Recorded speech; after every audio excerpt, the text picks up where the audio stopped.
Assalamualaikum warahmatullahi wabarakatuh. Kita teruskan yang pada sebentar tadi ada saya sebut-sebut tentang beberapa sahabat-sahabat dari Nabi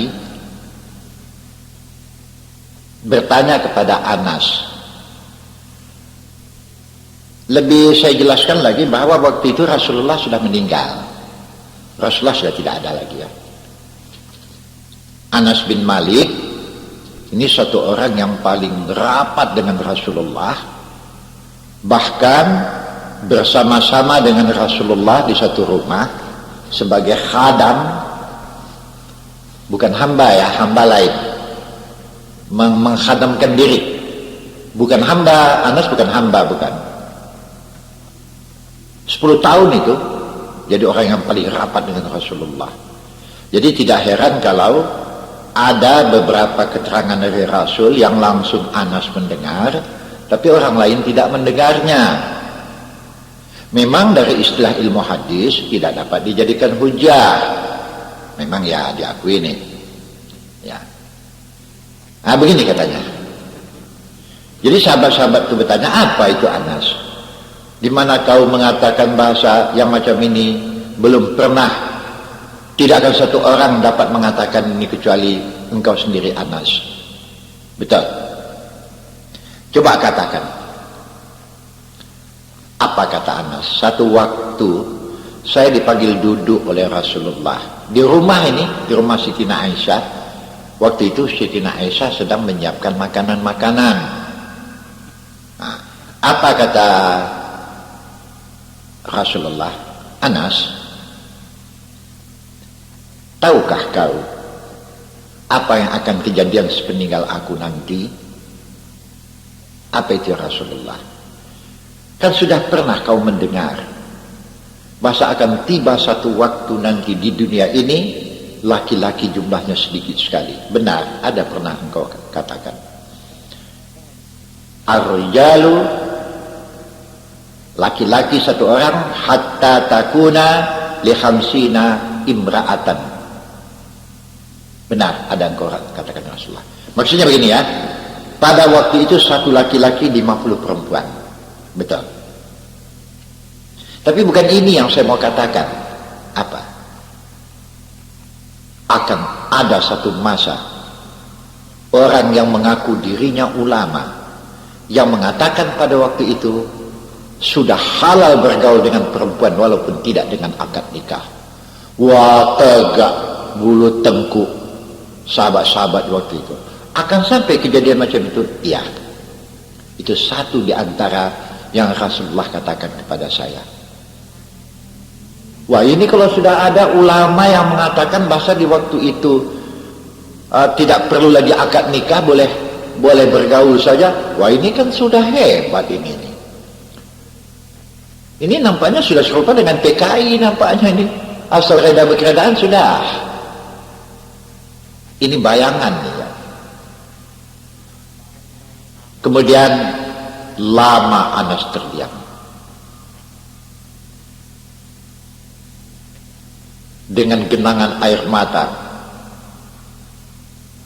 Mudah-mudahan Allah janganlah menyampaikan kita ke saat itu. Apa itu? Tidak ada yang menjadi fatwa ulama di waktu itu. Apa yang menjadi dan apa yang sesuai dengan kehendak hati orang kaya-kaya, mereka katakan bahasa itu dari Allah. Sudah dua ya yang dikatakan oleh Anas. Ini nampaknya tertuju kepada ulama-ulama nampaknya.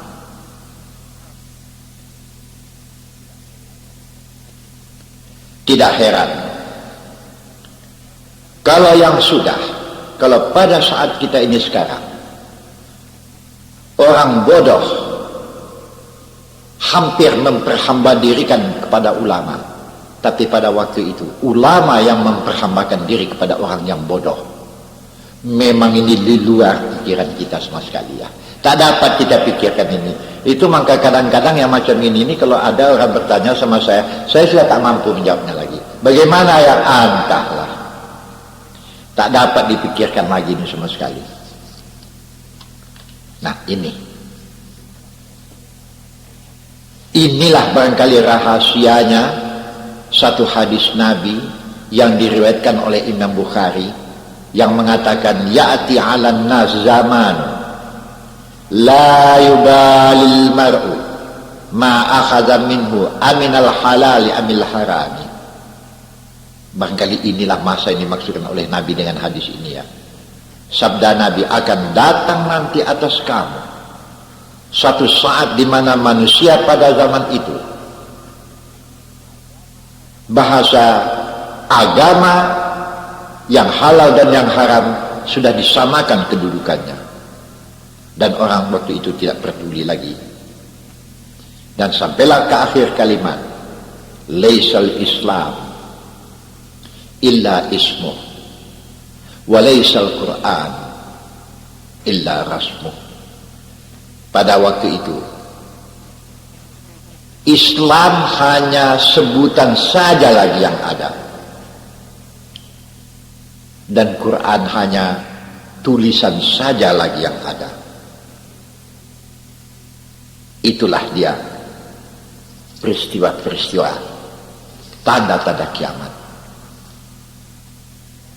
Nah, tadi sudah saya katakan yang kita jumpai langsung di dalam Al-Quran, Dajjal. Di dalam Quran terang dikatakan tanda yang positif Dajjal diantaranya. Wah, banyak sekali keterangannya, baik pendapat-pendapat dari ulama-ulama mengenai Dajjal ini, dari mana Dajjal ini keluarnya, siapa Dajjal ini yang sebenarnya. Tapi begitu banyak pendapat dari ulama, tidak satu pun daripada ulama yang menantang pendapat-pendapat itu, yang memang Dajjal pasti timbul. Barangkali ada baiknya tuan-tuan dengar beberapa kutipan-kutipan. Di antaranya ada yang saya kutip dari pendapat Al-Arif Sya'rani, Imam Sya'rani. Apa kata Sya'rani?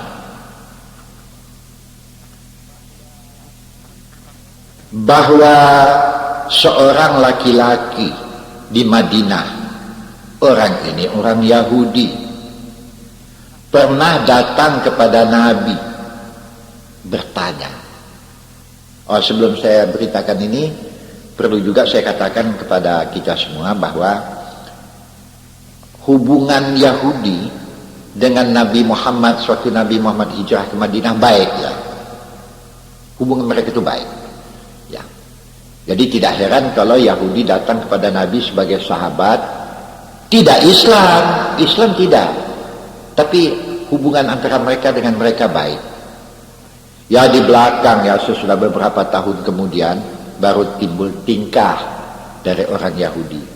Ada Bani Quraidah, ada Bani Kainuka, ada Bani Nadir. Bagaimana riwayat Bani Quraidah, Bani Nadir, Bani Kainuka hingga diusir oleh Nabi dari Madinah, tentu tidak mungkin waktu ini saya sampaikan. Ya kalau perlu pada waktu lain nanti saya sampaikan. Yang perlu hanya saya ceritakan yang sepotong ini saja, yang dikatakan oleh Sya'rani ya. Bani Quraidah, Bani Kainuka, Bani Nadir yang ada di Madinah, yang di waktu itu mempunyai kedudukan yang baik dan akhirnya diusir oleh Nabi seluruhnya, ini belum jadi pembicaraan saya di waktu ini. Nah, saya ulangi kembali. Jadi Yahudi ini datang kepada Nabi. Apa katanya? Ya Muhammad, akhbirni man huwa Dajjal. Tolonglah beritakan kepada kami, yang Dajjal itu siapa itu? Nah, dari sini juga Imam Sya'rani mengatakan, di mana Yahudi ini tahu bahasa Dajjal itu akan lahir, padahal Quran tidak dibacakan kepada dia. Imam Sya'rani mengatakan bahasa soal Dajjal ini sudah ada disebut-sebut di dalam perjanjian-perjanjian lama. Di kitab-kitab suci yang dahulu juga sudah ada disebut-sebut. Dan jelas di situ juga disebutkan bahasa adanya Dajjal sesudah perginya Muhammad Rasulullah. Sudah ada disebut. Itu maka mereka bertanya kepada Muhammad sebagai satu testing, apa betul Muhammad ini Rasul Allah? Apa tahu dia dengan Dajjal? Kenyataannya Rasulullah tahu. Waktu Yahudi ini menanyakan, kabarkanlah kepada kami, siapa itu Dajjal? Apakah dia dari anak Adam, maksudnya jenis manusia juga, atau dia dari jenis iblis atau syaitan? Rasulullah betul-betul belak-belakan menjawab di waktu itu ya. Dajjal adalah jenis manusia. Dajjal itu adalah anak manusia. Ayahnya ini iblis, ibunya adalah manusia. Jadi dia dimasukkan dalam kategori manusia. Apakah dia dari golongan mana? Ya Rasulullah, apakah dari golongan orang barat? Bila kira apa golongan orang Arab? Kontan dijawab oleh Nabi, Dajjal lahir adalah dari golongan orang Yahudi dari kamu. Wah, pucat Yahudi itu sampai ya. Wah, kan hebat ini. Ini dari Imam Sya'rani ini sama sekali. Anas juga ini yang menjadi sumbernya. Jadi kalau menurut hadis ini, Dajjal adalah ibunya dari golongan Yahudi, ayahnya dari iblis, menjadi tanda tanya ya.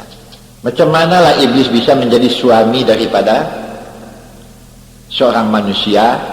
Jadi kalau ada orang bertanya macam ini, ya tak dapat saya jawab. Ini raib betul sama saya. Tapi di dalam surat Kahfi jelas dikatakan, surat Kahfi, lihatlah surat Kahfi, nanti ayat berapa saya tidak ingat, tapi ayatnya saya hafal. Wa kana iblis minal jinni, iblis dari golongan jin. Wah, ini orang-orang yang mengetahui pengetahuan mistik begitu ya. Jin memang ada, dan mereka yang mempunyai pengetahuan yang agak tinggi dalam soal mistik, memang ada yang bisa berhubungan dengan jin ya. Jadi tidak heran bahasa kalau seorang ibu mempunyai suami dari jenis jin, itu tidak heran bagi orang yang mengetahui ilmu mistik ya. Nah, saya bukan itu yang menjadi kaji saya, itu tidak semua singgung-singgung itu. Nah, Dajjal kalau menurut keterangan Imam Sya'rani memang banyak keistimewaannya, banyak hal-hal luar biasa yang dapat dilakukannya. Memang ialah pula ya, tahu usah itu ahli-ahli sihir itu kan banyak berhubungan dengan jin gitu. Ini anak jin, ayahnya, ibunya manusia. Banyaklah yang luar biasa yang dapat dilakukannya. Dajjal bertubuh tegap, tampan, kekar. Dan pada saat itu, sebagaimana Fir'aun dulu pernah mengatakan akulah yang Tuhan, Namrud juga begitu. Dajjal akhirnya dapat menguasai situasinya. Di waktu itulah dia mengatakan, kalau kalian mau tahu yang disembah oleh umat-umat yang sudah, akulah orangnya. Yang disembah Muhammad pun akulah orangnya. Kalau kalian mau tahu ya. Dia perintahnya orang supaya menyembah dia. Kekuasaannya luar biasa. Dia membuat suatu taman yang indah sekali, cukup lengkap. Sungai-sungai dibikin, sungai bikinan, taman-taman yang indah, tempat hiburan. Dikumpulkannya segala macam wanita yang cantik-cantik. Dikatakannya inilah yang jannat, ini yang surga katanya. Masuk kalian, bebas kalian, makanan cukup saya bagi, tak perlu membeli. Tapi soalnya sembah saya. Baduyun-duyunlah masuk ke surga Dajjal ini. Neraka pun disediakannya juga, neraka buatannya yang isinya tempat penyiksaan. Neraka buatan Dajjal ya, betul-betul segala orang yang beriman kepada Allah menderita sekali di waktu itu, sampailah ke puncak penderitaan. Jadi tidak heran Anas mengatakan, iman orang pada waktu itu, ini yang takut saya mengatakan, kata Anas, karena ada tadi yang belum pernah orang katakan, dan saya pun berhati-hati mengatakan bahwa orang yang beriman di waktu itu nilainya serupa dengan nilai kalian yang mati di perang syahid. Wah, akan dahsyat ini ya. Mereka akan disempatkan dengan nabi-nabi, nilai mereka tinggi sekali. Padahal agama mereka di waktu itu hanya mempertahankan keimanan. Iman mereka pertahankan. Macam kalian kan banyak ibadat sekarang, sembahyang kalian, puasa kalian. Orang di waktu itu apa yang mau dipuasakannya? Tidak mampu, tidak bisa makan dan tidak makan, tidak dibagi makan kalau tidak mau bertuhankan Dajjal. Saat itu mereka lari kemana mungkin ya, menderita lapar segala. Nah, jadi kalau saya bikin kalimatnya, sembahyang pun berkececeran tak tentu, apalagi puasa, zakat sama sekali tak ada. Yang mereka pertahankan hanya imannya. Tapi iman mereka itu nilainya lebih tinggi daripada engkau. Saya takut mengatakan, kalau ini saya katakan, kalian nanti membenci saya. Tapi saya takut menyembunyikan. Kalau saya menyembunyikan, seolah-olah saya menyembunyikan apa yang datang dari Allah dan Rasulnya. Jadi kata Abu Bakar, Anas, begitu? Ya. Sampai alangkah berbahagianya kalau saya hidup di waktu yang semacam itu. Padahal Abu Bakar orang megah ya, orang mewah. Jadi iman orang pada menjelang kiamat, kalau dapat mempertahankan imannya, ini nilainya serupa dengan nilai sahabat-sahabat Nabi ini ya. Padahal cuma iman yang dapat dipertahankannya. Dahsyat enggak? Tapi ya pula ya, orang yang mengaku atau tidak mau menyembah Dajjal di waktu itu, wah, tak ada salahnya, tak mau mengaku, kena siksa habis sekarang. Kalau mencuri jelas, merampok jelas, ini enggak, cuma tidak mau menyembah dia, kena tinggi sekali nilainya. Ini masuk dalam kategori syuhada. Nah, ini sifat-sifat Dajjal ya. Habis satu bahagian ya. Nah, perlu juga rasanya di sini saya terangkan, karena ada disebut-sebut perkara Imam Mahdi ya. Sebetulnya kata-kata Imam Mahdi di dalam Quran tidak ada. Ada riwayat yang mengatakan yang menghancurkan Dajjal itu Imam Mahdi katanya. Ini riwayat. Baik juga saya sampaikan riwayat itu, tetapi kesahihan riwayat ini saya tidak dapat mempertahankannya. Ya. Yang di situ dikatakan juga mengenai Imam Mahdi. Ya. Banyak riwayat mengatakan Imam Mahdi ini yang lahir dari Palestina ya. yang di dalam riwayat itu dikatakan beliau seorang pejuang, penantang, bertempur menghadapi Dajjal. Imam Mahdi yang dengan segala keutuhan imannya menghadapi Dajjal menjadi-jadinya. Tapi akhirnya Imam Mahdi juga kalah, ya, dihantam oleh Dajjal ini. Ini riwayat tidak ada yang kuat. Ini terang-terang saya katakan.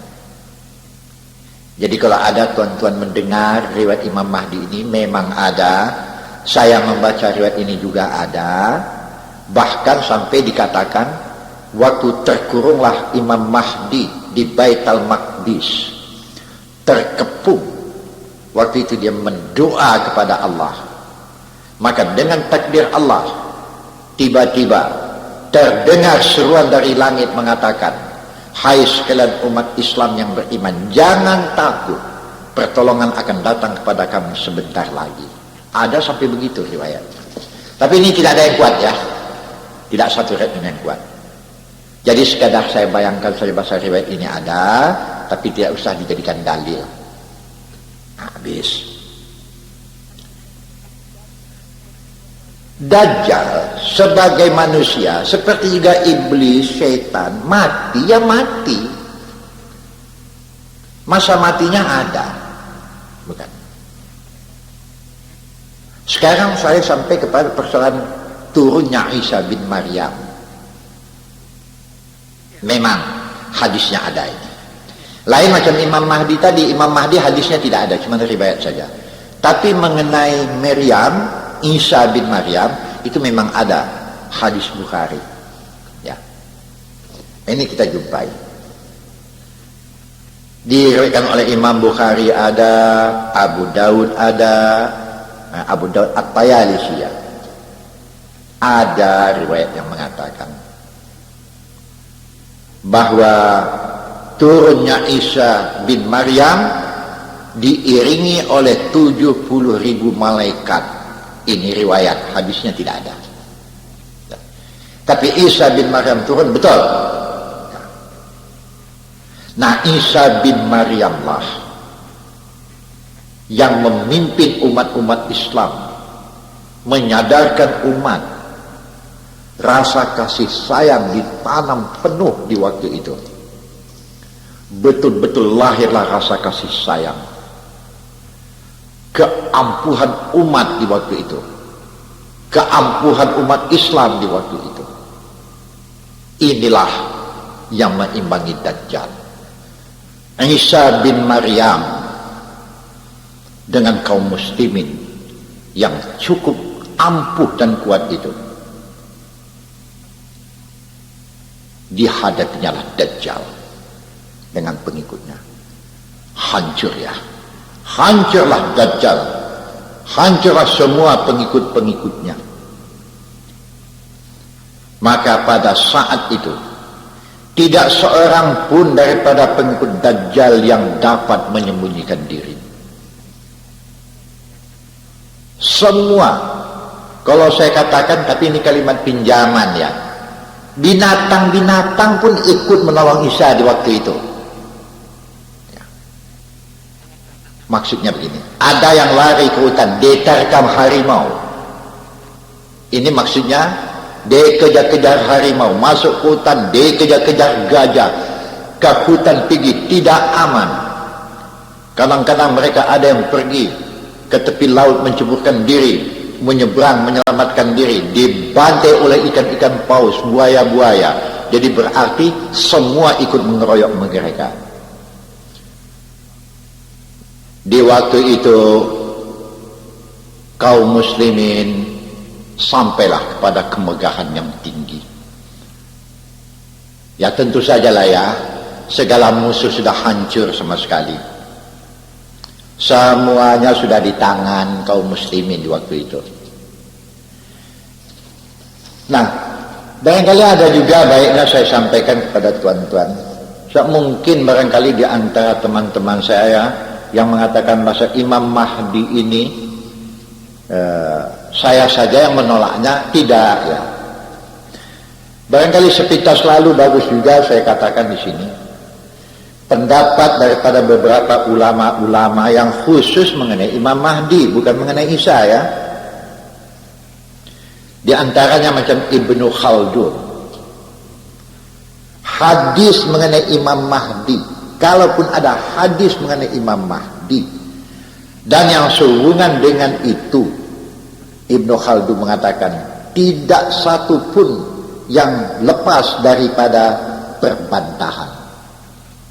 Semuanya dhaif. Satu, ya barangkali dengan mendengar apa yang saya sampaikan ini, ada di antara sahabat-sahabat saya yang tidak senang barangkali. Padahal sudah pernah telanjur menyampaikan, saya mengatakan bahasa yang mengatakan bahasa riwayat Imam Mahdi ini tidak ada yang kuat, bukan saya saja. Ibnu Khaldun, Syekh Muhammad Darwis, jelas dikatakan semua hadis yang mengenai Imam Mahdi lemah seluruhnya. Kemudian Sayyid Rashid Ridha Masir, riwayat mengenai Imam Mahdi tidak satu pun sanadnya yang dapat diterima, seluruhnya dari kaum Syiah. Karena itu Imam Bukhari, Imam Muslim, tidak satu pun daripada hadis Imam Mahdi yang dimasukkannya ke dalam sahihnya. Hadis Imam Mahdi telah menjadi sebab yang besar sekali menimbulkan fitnah di kalangan kaum muslimin. Itu kata Rashid Ridha. Apa kata Muhammad Farid Wajdi? Hadis mengenai Imam Mahdi semuanya telah diselewengkan yang terbit daripada kaum Syiah yang sudah sesat. Nah, itulah peristiwa persoalan-persoalan yang timbul. Lain daripada Isa ya. Kalau Isa oke. Nah, selesailah mengenai Dajjal. Kemudian kita jumpai di dalam Quran lagi Dabbatul Ar. Memang di dalam Dabbatul Ar persoalannya disebut oleh Allah di dalam Al-Quran. Ya, tuan-tuan periksa nanti di surat An-Naml ayat yang ke-82. Surat An-Naml ayat yang ke-82.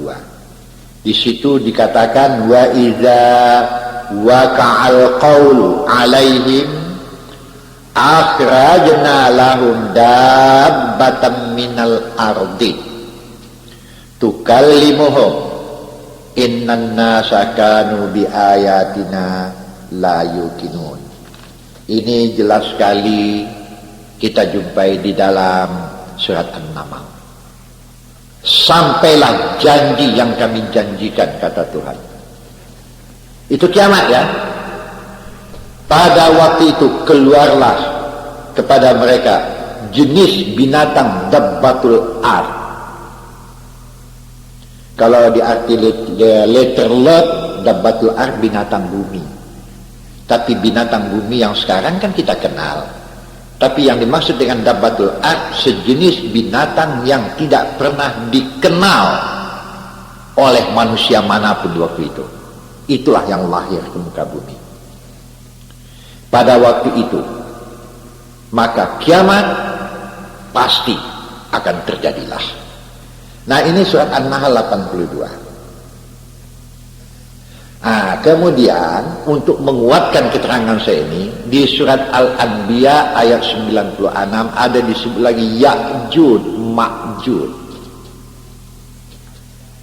Hatta idza futihat Ya'juj wa Ma'jud wa hum min kulli hadabin yansilun. Keluar Ya'jud Ma'jud. Pada waktu itu mereka turun ke tempat-tempat di mana manusia banyak mengacau sejadi-jadinya. Itu Ya'jud Ma'jud. Nah, mengenai riwayat Ya'jud Ma'jud luas sekali ya. Ini di zaman Sultan Iskandar Zulkarnain kejadiannya ini. Jadi Ya'jud Ma'jud ini sekarang sudah ada tapi terkurung. Nah, mudah-mudahan, ya kalau perlu Ya'juj Ma'juj nanti saya uraikan juga lebih lanjut. Tapi pada waktu ini penjelasan saya mengenai persoalan akan terjadilah kiamat tidak jauh lagi masanya, dan insya Allah kelanjutannya nanti akan kita lakukan pada waktu yang lain. Yang ini sampai di sini saja dahulu. Assalamualaikum warahmatullahi wabarakatuh.